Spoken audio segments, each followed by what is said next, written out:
I think learning management is really, I guess, evolving onto a new level. I think social and the rise of mobile are really opening new horizons around providing on-demand learning, collaborative learning, collective learning, knowledge sharing.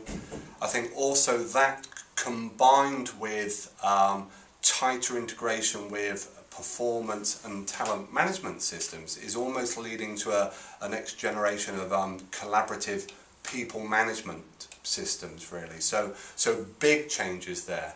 And I think that, so like the rise in collaboration and mobile modes of learning is actually leading to organisations starting to, I guess, review and look at, say, their current learning management systems. So I think Burson last year expected something like 61% of their people surveyed were looking to replace their learning management system. I think to take advantage of some of these new modes of learning, and that they're probably replacing systems that are around about 4 to 7 years older as like the most common in that.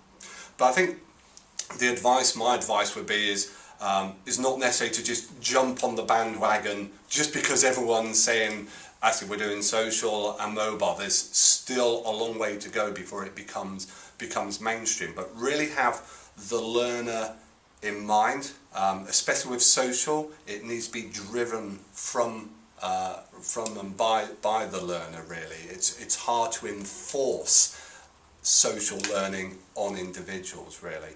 And I think also for mobile learning, have in mind those windows of opportunities. Think about those workers that can benefit from mobile or remote learning, or actually how it might help a specific program in that, really.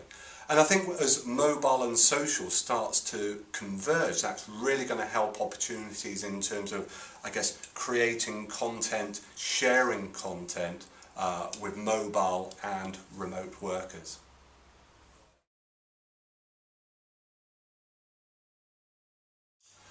I think everybody learns differently. Everyone has their different ways of different styles. So I don't think it is necessarily down to generation that whether someone learns in a particular way in that.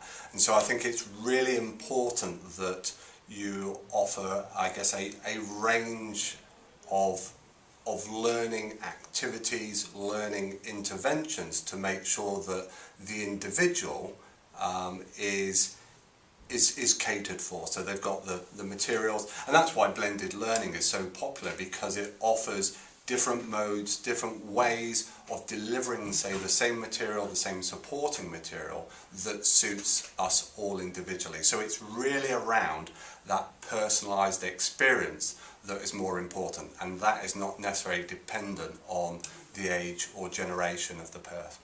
But it is, I guess it's important to understand some generational differences, but it's also important not to, I guess, stereotype as well. So I guess our perception when it comes to sort of like gamification and that is that's going to appeal to learners that are teenage boys that are in front of their Xbox. And the reality of it is that the average gamer in the UK is aged 35. So actually and more than 50% are female. So actually, it's important that we don't forget that actually the broad spectrum in some areas are not what we think are, not to stereotype. So I guess it's absolutely key to improve engagement and to really tap into the emotions of the learner and provide that personalised learning experience.